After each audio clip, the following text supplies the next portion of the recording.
Hey, everybody, and welcome to this episode of Transit Tangents. My name's Lewis, I'm Chris. and today we're going to be talking about an issue that I encounter all the time. I know you just said you encountered it recently as well, but people parking in the bike lane.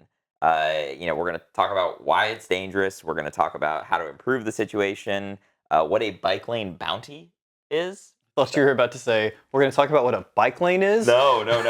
Hopefully, if you're watching any of these, you should know what a bike lane is. But the bike lane bounty is a fun thing, as well as I had some first-hand experience actually going to try to advocate for better enforcement of this in Austin. There was a vote in City Council this week. My first time testifying in front of City Council, which was it was actually very nerve-wracking. We'll get into it a little bit. I shouldn't have been nervous about it, but it was fine. But first, to kind of get started with it. I'm curious, you are a new member of the e-bike cult. Your husband now is also a member of the e-bike cult, which that one, it surprised me, and you guys are biking all over the place, which is great. But for anybody who has met my husband who's listening, you know how significant that is. For anybody who hasn't, my husband is a bit of a petrol head, I guess you could say. Like he loves cars, and he specifically loves fast cars. So I don't know if it's a good thing that now we have this person who really likes fast things and we put him on a bike with a motor. Because now he's just like zooming across town at like 30 miles an hour. Yeah. Well, I mean, I think it's a major win. It's a major win. Yeah. He's loving the bike, by the way. Yeah. He's biking almost every day. We biked to rock climbing the other day. He's loving it. So you officially have a convert to the cult of the e-bike. If Brent can be converted, I believe anyone can be converted. So. And now we have 2 more friends who are talking about it. Yeah. No, it's a slippery slope. We should get a commission. Welcome. Yes. I'm curious though, in your month and a half or so now since you've gotten your e-bike, what has your experience been? Have you encountered a lot of people parking in the bike lane? Has it been a total nuisance? Is it kind of not a huge deal? Yes. All the above. Sometimes it's not a big deal. It depends on where you're riding in town. If there's enough room to kind of go around or it's not a busy road, it's not as big of a deal. But there are several roads that are very busy. And as I'm cycling to the gym or to go meet a friend for lunch or something, there will be a giant truck just parked right in the middle of the bike lane where they had to go over the road buttons or the zebradillos. Right. They have to go over the humps to get into the bike lane. And sometimes it's delivery vehicles. Like the other day, I almost hit a mail truck because I came around a corner and they were right in the bike lane. Or it'll be like a big Amazon or UPS truck. And I don't know that there's much we can do about that. Right. Yeah. But there are times where I am just really frustrated because there's a car in the bike lane. No, totally. And it's something that I've definitely encountered quite a bit too. And again, on a quiet street, not the end of the world, especially for folks like us. But it starts to become more nerve-wracking, I'd imagine, if you're biking with kids or anything like that. You're putting your kids potentially at risk. Again, on a quieter street, not the end of the world, but on major roads, busy roads where the speed limits are higher, it can totally be very dangerous, as we'll get into a little bit later. At one point, I actually had a Transit Tangents Austin fan from Twitter who I've yet to meet, but I would like to at some point. Cutter actually challenged me to a bike ride. We were going to ride and see who would have more cars parked in the bike lane. Cutter posts all sorts of those things all the time, so I think he might have me beat. He lives somewhere. He's on South Congress and Congress quite a bit. Do you get to choose your route? I don't know. To collect more cars? He unfortunately had an injury, but I believe he's almost back at it. So once he's fully recovered, this is me officially saying, yes, let's do this. Challenge on. Yes, challenge accepted. It'll be a part 2 to this episode. Winning the Transit Tangent Parking Enforcement Cup. Yeah. Yes. So it's definitely something I encounter all the time. But to kind of talk about some of the potential dangers here, like we're talking about on a side street, not the end of the world if there's not a lot of traffic, but if you're on a major road, an example here where we live is Congress through downtown. There's a lot of bikes on it. Yeah. There's also a lot of car traffic. For those of you not from here, it's 2 lanes in each direction. You're contending with parking kind of mixed throughout as well. It's a lot of back-in angle parking, which theoretically is good for cyclists so that you can see a cyclist before you pull out or see oncoming traffic before you pull out. But in a lot of cases, it's Texas, and we have very big vehicles That yeah. that also extend into the bike lane, which forces the cyclist to weave in and out. And this part of town too is just like notorious for people parked. It's almost every single time I drive down it, and I will be able to insert some footage right here of this happening. There's always a car, a delivery vehicle, Yeah. something, and that is one that it is uncomfortable pulling out and around into traffic. So you're running into issues with, you're now kind of stuck there. Can I get out in time? Can I move back in time? Are the drivers paying attention? Because unfortunately, so many people are texting or on the phone or trying to figure out where they're going. It's downtown, so they're lost if they're from out of town, whatever it might be. And it can get very dangerous. There's been numerous accidents where people get hit in these, and it was unfortunate to see, but I'm glad that this person came out and they spoke virtually at the city council meeting that we'll get into a little bit later. But I think it's a good time to kind of insert this specific instance where, again, someone who spoke in favor of some new legislation that just passed through Austin City Council, kind of spoke in on behalf of it, and explained a situation where he was actually severely injured. So we can actually just take a listen to his story. Because of a car in the bike lane, I had the most serious bike crash I've ever had. I broke my back and was in a back brace, and if it weren't for this unique kind of helmet, would have had more serious damage to my face. This was actually in an area where there is a protected bike lane, but the car parked in it just past it, and so I couldn't see it past the legally parked cars on the other side of the bike lane. You can see the diagram for more information, but I just wanted to voice my support for this and also emphasize that this initiative is not strictly for the benefit of cyclists. The more people we have safely and comfortably riding in our bike lanes is more people off of our congested roadways, and it also means a bunch of healthier Austinites using that way to get around. It's also, frankly, a lot more fun if you have not tried this in a safe area. Hey, Gondola Gang, thank you so much for listening to this episode. We're going to jump right back in just a second. But first, if you like what you're hearing, we just want to make sure that you are hitting that subscribe button. Like the video if you haven't done so already. And we also love reading your comments, so please leave a comment. If you're listening, please consider giving us a rating, preferably 5 stars. I hope you think we deserve it, but I'll let you be the judge of that. I'll take 4 with a comment. Yeah, so as you said, I'm still pretty new to the cult of the e-bike, but have been cycling a lot more around town, and safety is always at the top of my mind now, because it's incidents where you have to swerve around a parked car and you can't necessarily tell if there's oncoming traffic, especially when it's like a double bike lane on one side of the road. Totally. There was an incident the other night where I was leaving the gym to go meet a friend for dinner, and there was a car entirely in the bike lane driving towards me. So safety is always top of mind. We can do a lot more, and so there are programs out there currently that I think you can talk a little bit more about. Yeah, totally. So, and yeah, I mean, the cars driving in there too is totally, it does happen all the time. And like, you can be following the rules and paying attention to like you as much as possible on the bike, but like, even if you have a green light, even if you have a walk light or whatever it may be, you really have to be vigilant, because whether it be, someone parking in the bike lane, moving through the bike lane, making a illegal right turn on red or something like that where they're not supposed to, maybe where you have the right of way, unfortunately, you just like really have to have your guard up. And it happens every time you take the bike out. Yeah, every single time. 100%. There is no bike trip that I've done so far that hasn't had a semi-dangerous situation. Right.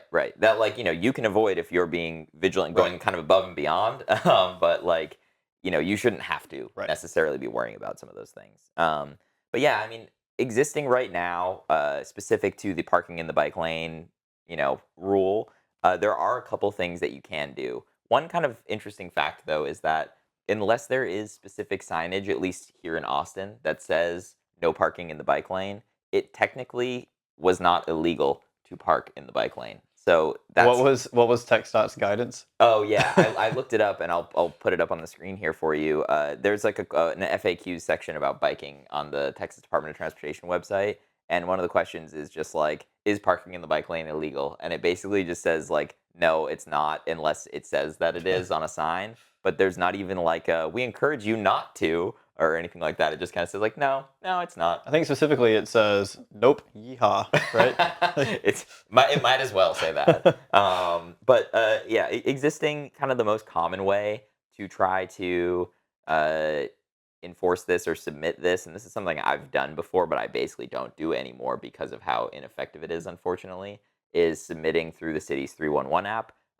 We actually had a comment on a couple episodes back. I believe it was the episode with Adam Powell, who's running for city council in my district, District 7. Um, uh, Someone said, "Can you expand a little bit more on the 311 app?" Actually, so I'll kind of answer that while doing this. But the 311 app basically allows you to take a photo of kind of any issue going on in the city. There's things related to traffic and sidewalks, bike lanes, trash pickup, electrical outages, like all sorts of things. So you can basically take a photo of whatever your incident is. So in this case, if we're talking about parking in the bike lane, you can take a photo of a car parked in a bike lane, get their license plate in it, and submit it to the 311 app. And the idea is then that 311 sends that to what we call mobility officers. Police officers don't respond to non-moving violations here. It's a separate entity, basically. And the idea is a mobility officer will receive that, go out, and issue a ticket. The issue is, and somebody by the name of Spencer Schumacher, I believe is his last name, he's the chair of the Bicycle Advisory Committee in Austin, kind of pulled some of the statistics on this ahead of the city council meeting.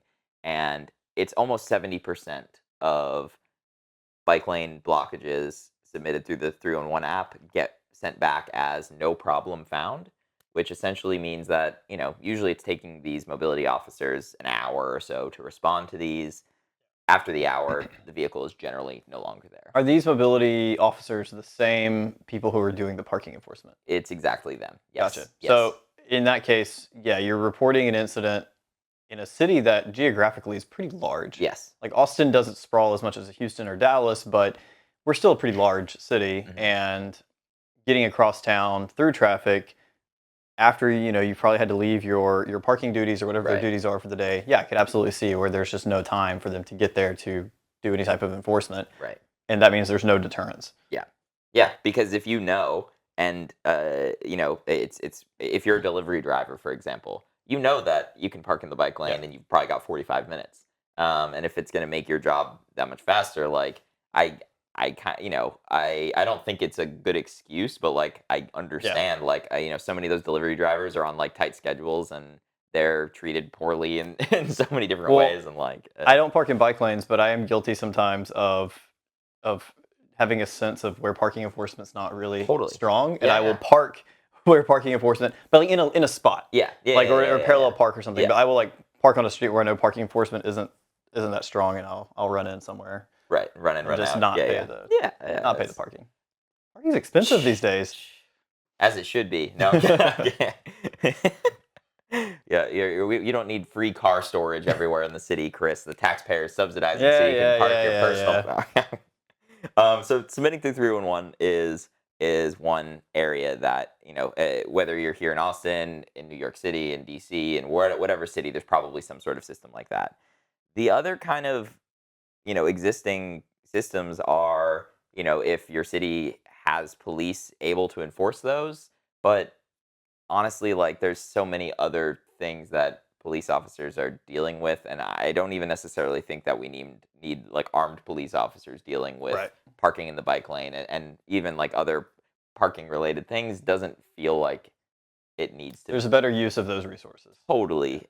So then you get into situations like here, as well as other places where you have mobility officers or parking enforcement or something like that. And unfortunately, so many like kind of parking enforcement mobility officers here are actually traveling by car to get around.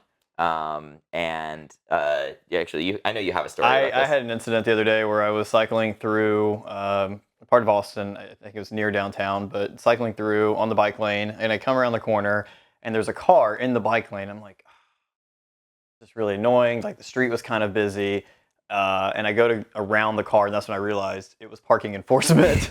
the parking enforcement or mobility officers Yeah. were in their car, parked in the bike lane to issue tickets to the people parked who hadn't paid Further their ahead. parking fee. So Yeah.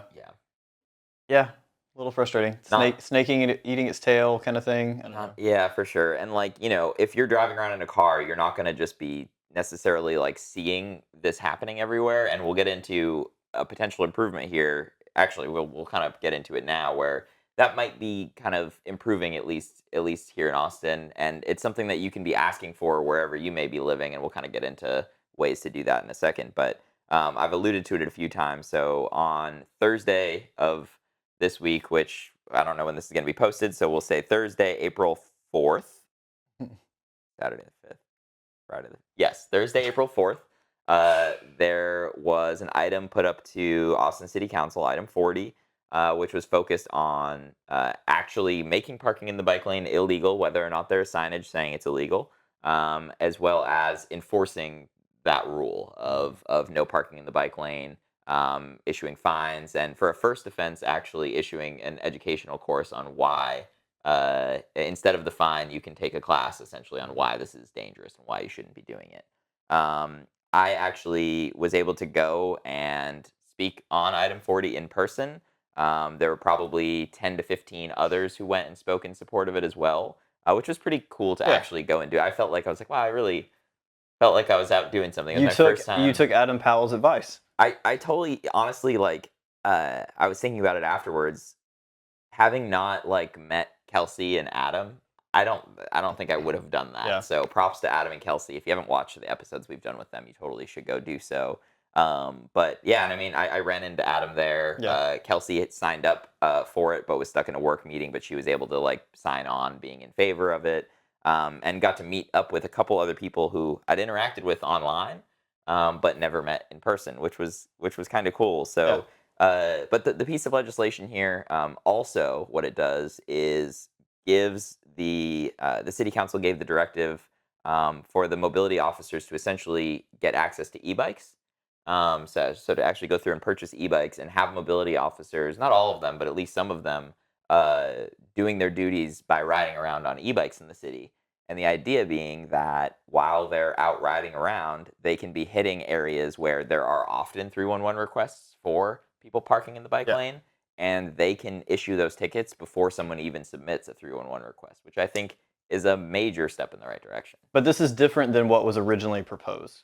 Because going back several years, the Urban Transportation Commission has been playing with the idea of using citizen enforcers, Mhm. where basically any citizen who's on a bike or just walking around town can take a photo of the vehicle and submit it, and the vehicle would automatically get a fine. When the fine's paid, there'd be a bounty program where the citizen enforcer would get maybe 25% of the bounty. This is not a new concept. This is something that has circulated many different cities, but our city council decided citizen enforcement was not the right way to move forward. Kind of. So Kind of. the bike bounty is not the, is they're saying is not the way to move forward. There is still a section on citizen enforcement that was included here, but it's kind of on hold for now. Essentially, basically the holdup is like some legal jargon. Essentially, the bike bounty not happening. However, they are still pushing for some sort of volunteer enforcement program. But it'd be fully volunteer. You would essentially need to take some sort of course, and you would be able to either submit photos or write tickets for this. But right now, they're worried that this might be illegal at the state level and breaking state law. They're And if it's not yet, then the Texas government will they find a might way to try make it find a way to do illegal. so, yeah. There has been some like investigation into this, and I'm not a legal expert at all, but in reading the kind of two comparisons, it seems like this actually should be legal, and it may be that city council was just being cautious on this, and they are having it checked through lawyers and whatnot, makes and sense. it may go forward.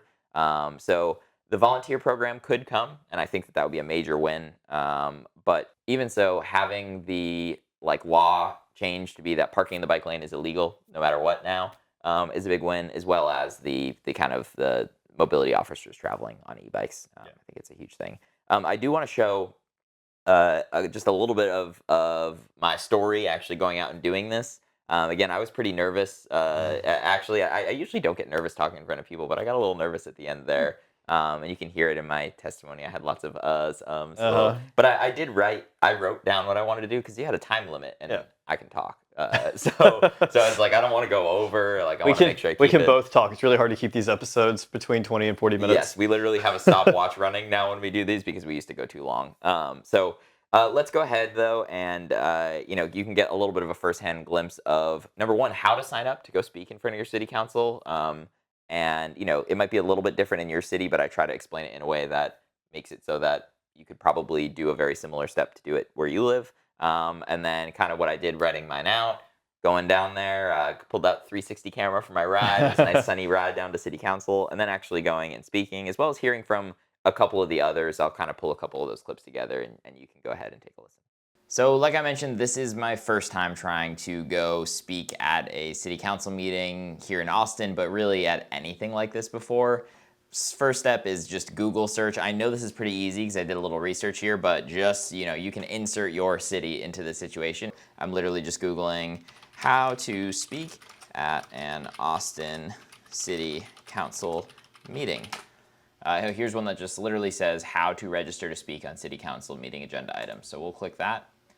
And ahead of time, you might want to look up like what item it is you're speaking on. So in this case, as far as the parking in the bike lane kind of initiatives go, it's item 40 on the agenda for this week's meeting. So this is literally just a sheet on how to do it. The registration window opens at 10 a.m. the Monday before the meeting and closes at 12 p.m. the Wednesday before the meeting. So literally you can register up until noon the day before the meeting, which is actually pretty nice in my opinion that it's up to a day before. Thank you for registering to speak for City Council. Please check your email for confirmation. If you don't receive an email, your registration is not complete. Don't mind the 8,605 unread emails. Yikes. That was pretty easy, if I'm gonna be honest. Literally just filling out a web form from here. All right, on our way to the City Council meeting. We will see how it goes. I'm a little bit nervous. I'm also a little bit behind schedule, so we're gonna take the more direct but much uglier route to get there. About to walk in. Thank you, Mayor Watson and council members. My name is Louis DeAngelis, and I'm a District 7 resident speaking in favor of item 40. About 18 months ago, after purchasing an e-bike for $800, we went from being a two-car household to a one-car household. It has already saved us thousands of dollars in car payments, insurance, and other expenses.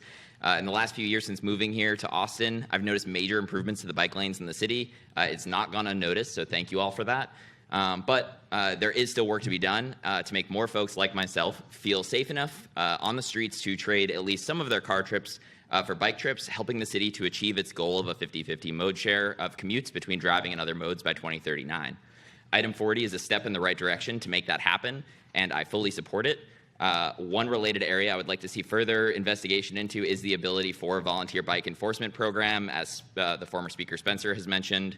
As someone who has submitted parking in the bike lane photos to 311, the current system mostly does not work, with almost 70% of those requests being shown as no problem found because mobility officers were not able to respond in time. A volunteer program could make it so that so many of those issues disappear before a 311 request is even needed in the first place. Parking in the bike lane might seem like it's just a small problem, but on busy streets, stepping out into fast-moving traffic is not only intimidating, but it can also be dangerous, as we saw in the speaker who spoke remotely earlier with his accident. If it's intimidating to me, I can only imagine how it is for parents biking with their kids, as we heard from, or some of my elderly neighbors and friends who enjoy biking around town. Please vote yes on item 40 and continue to follow these issues. There are a lot of us who want to make Austin a safe place to get around in, whether that be by car, on foot, biking, or via public transportation. Thank you all for the time. And if anyone ever wants to get out for a bike ride, there's a whole bunch of people who are going to be more than happy to go for a ride with you in the city. Thank you all. Thank you. So take that as some inspiration to go out in your city and try to make some change, speak on some item, pay attention to your city council a little bit more, and also we've talked about this in past episodes too. Meeting people online is a little weird at first, but like going and seeing. Unfortunately, I don't have like photos of all of them or anything, but there was at least 6 people that I've interacted with on the internet before, whether it be on Twitter or Discord or some of these other places, who is like we kind of know who each other are, sort of, but So getting the lesson here is when you get involved in your community, you make friends. yeah, yes, there That's you the go. wholesome message. Yeah, exactly. And like, working together on some of the stuff, not all of the people there know everything about this. I didn't know like everything about it. I still don't know everything about this. But having interacted with some of these folks online, Spencer, who I mentioned earlier, the chair of the BAC, actually like sent around like, hey, here's like the bullet points of this legislation in case you want to use it when putting together your testimony. And like it was super helpful, Yeah, and I it's very included helpful. some of it in there. And like you don't get that if you're just kind of showing up on your own and doing it. That's not to say don't show up on your own, but yeah, use it as some inspiration to get out there and be the change. Be the change you want to see in the world. What? No, I'm kidding. So Austin's not unique in these bicycle parking enforcement programs. We've seen cities sort of all across North America. There's been talks in Toronto. Torontoites. I don't have your Torontonians. Torontonians. I don't have your current updates. I have a friend in Toronto. I used to call him the Toros, and he would get mad at me. Not the Toros. Not the Toros. But other cities like New York have have talked about this for a while.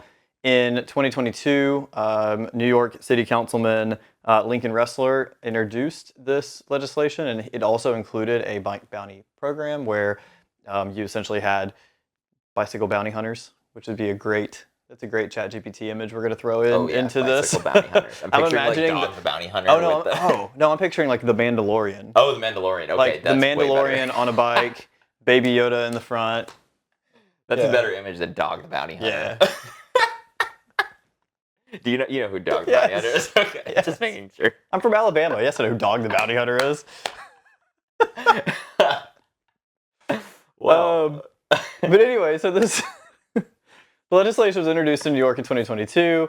As it went through the legislative process, the bounty was stripped out, similar to the to other cities, and the bill didn't actually pass through that legislative session. However, it has been reintroduced in 2024 with the bounty intact. I don't think there's any chance the bounty is going to stay in it as it goes through the legislative process, but it is back in front of the city council in New York. a bounty would be awesome. I would totally go out there and freaking ticket the hell out of people parking the bike lane if I got 25% of each one. Like The other image why that would I we be have against it. I don't know. The other image I have is somebody on their e-bike with like a lasso, like lassoing a car. I could just go around with my new camera thing and just literally ride around and like I could literally pull it onto my phone right there and submit the 311 immediately. Could make so much extra money doing that. Oh my god.